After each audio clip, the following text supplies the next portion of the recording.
नमस्कार, मैं हूं अवनीश धमदर्शी और आप देख रहे हैं एचडी इंडिया न्यूज़। इस समय हम मौजूद हैं आजमगढ़ के कंदरापुर के पास में। ये बिसौली गांव पड़ता है। यहाँ के एक सरफराज जी हैं जो नीट की परीक्षा पास किए हैं और तमाम लोग यहाँ पर मौजूद हैं उनको बधाई देने के लिए।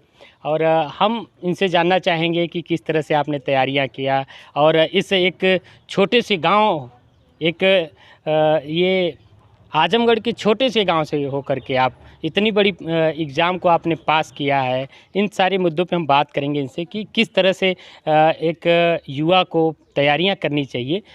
इन बातों पे हम चर्चा करेंगे सरफराज जी से। सबसे पहले हमारे एचडी इंडिया न्यूज़ चैनल में आपका बहुत बहुत स्वागत है। जी शुक्रिया। मैं आपसे जानना चाहूँगा कि आज आपने नीट की परीक्षा पास किया तो कैसा महसूस हो रहा है? बहुत अच्छा महसूस हो रहा है, मेहनत का फल मिला है। जी, ये एग्ज़ाम पास करने के पीछे किनका आपके ऊपर हाथ रहा है? सबसे ज़्यादा तो मेरे अम्मी अब्बू का और मेरे भाई और मेरी बहन और दोस्तों ने भी बहुत साथ दिया। परिवार के सभी लोग ने कैसे सहयोग करते थे?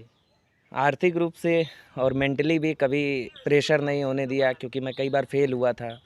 तो कभी ऐसा नहीं बोला कि मतलब क्यों नहीं सिलेक्शन हो रहा है। हमेशा सपोर्ट किया और हमेशा बैक किया। जब भी मैं बोलता था कि मैं ड्रॉप लूँगा तो उन्होंने हमेशा सपोर्ट किया। कभी ऐसा कुछ प्रेशर नहीं डाला मुझ पे। सबसे ज़्यादा सहयोग, जैसे परिवार में सहयोग तो सबका रहा, लेकिन सबसे ज़्यादा श्रेय किसका मानेंगे?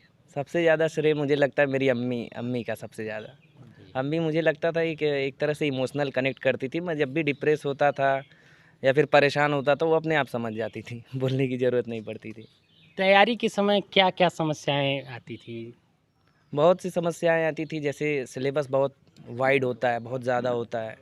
सिलेबस को कैसे पूरा गेन करें और फिर उसके बाद अगर पूरा पढ़ लिया है तो उसको कैसे ब्रेन में इकट्ठा रखें, फिर रिवाइज़ कैसे करें, टेस्ट कैसे दें, टेस्ट में नंबर नहीं आ रहे हैं तो फिर कैसे उसके साथ डील करें, डिप्रेशन आए तो उस पर कैसे निपटें। जब आप फेल होते हो, कई लोग पूछते हैं कि क्यों मतलब सेलेक्ट नहीं हुए, तो फिर उन सब चीज़ों से लड़ना बहुत बड़ी जर्नी होती है। अच्छा, कोचिंग आप कितने दिनों से कर रहे हैं? कितने दिनों से तैयारियाँ आप कर रहे थे?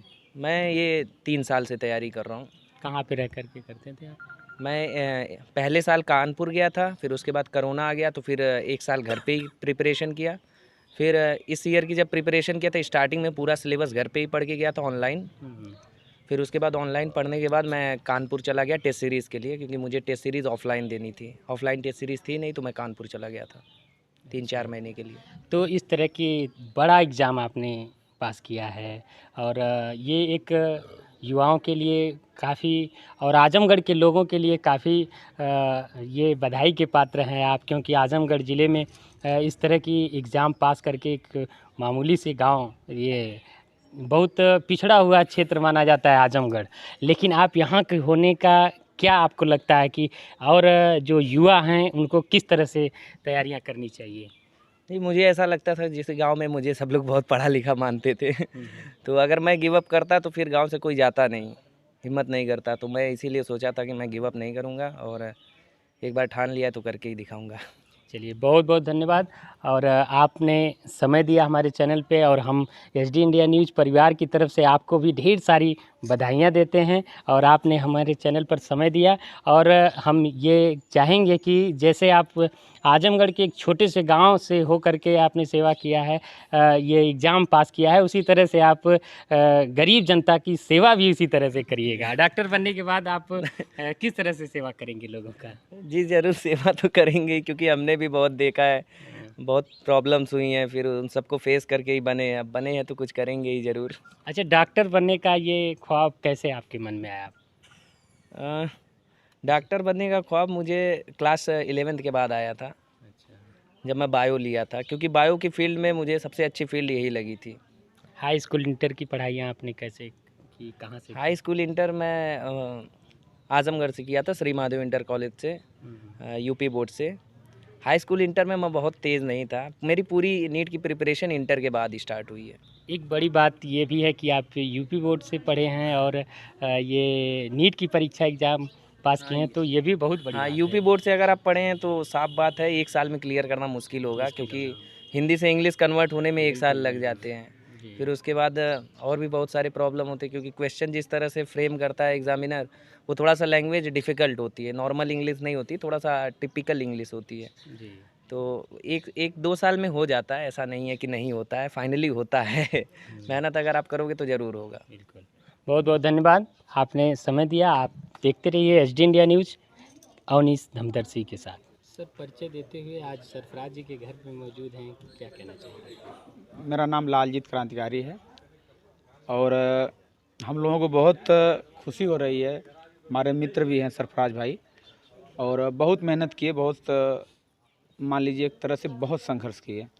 एक दो बारी असफल भी हुए, इस बारी उन्होंने परीक्षा में बहुत बढ़िया रैंक ला करके हमारे क्षेत्र के साथ साथ मेरे आजमगढ़ जनपद का भी इन्होंने नाम रोशन किया है। मैं इनको बहुत बहुत बधाई शुभकामनाएँ देता हूँ और इनके उज्जवल भविष्य की कामना भी करता हूँ कि आगे तरक्की करें, जिससे इनके माता पिताजी का और मेरे बड़े भैया हैं इंद्रजीत यादव जी, आफ्ताब जी, सभी लोग आए हैं। सब लोग बधाई सुबह से ही दे रहे हैं। हम लोग भी सुबह से ही आए हैं, बैठे हुए हैं।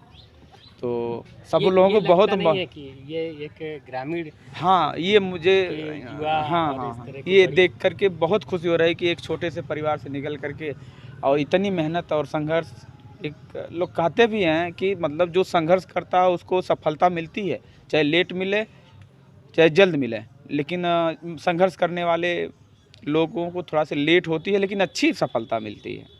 तो इन्होंने सरफराज भाई ने बहुत संघर्ष किया, बहुत मेहनत किया। अभी आपको बता ही रहे थे, वो अपना बात उन्होंने बताया। हम लोगों को भी देख करके बहुत खुशी हो रही है कि भाई हमारा जो है कि इतनी बड़ी युवाओं परीक्षा को पास हो क्या गया है। संदेश देना चाहेंगे? हम युवाओं को संदेश यही देना चाहते हैं कि जिस तरह से भाई हमारा मिसाल कायम किया है, उसी प्रकार से सभी लोग संघर्ष करें, मेहनत करें, पढ़ाई लगन से करें। जो काम करना है उसको लगन पूर्वक किया जाएगा और अपने दिमाग में बिठा लिया जाएगा कि हमें ये मुकाम हासिल करना है। जिससे मेरा भाई सरफराज ने बना लिया था, दिमाग में अपने बिठा लिया था कि हमें परीक्षा पास करनी है तो करनी है। एक बारी सफल हुआ, दो बारी सफल हुआ, असफल हुआ, लेकिन तीसरी बार में वो बेचारा इतना मेहनत करने के बाद, संघर्ष करने के बाद सफलता प्राप्त हुई है। तो सभी लोगों से मतलब करना चाहिए, ऐसे मेहनत करना चाहिए। मैं शुभकामनाएं देता हूँ, बहुत बहुत बधाई देता हूँ। हमारी ये वीडियो अगर पसंद आई हो तो चैनल को लाइक करें, सब्सक्राइब करें और चैनल पर बने रहने के लिए बेल आइकन दबाना ना भूलें।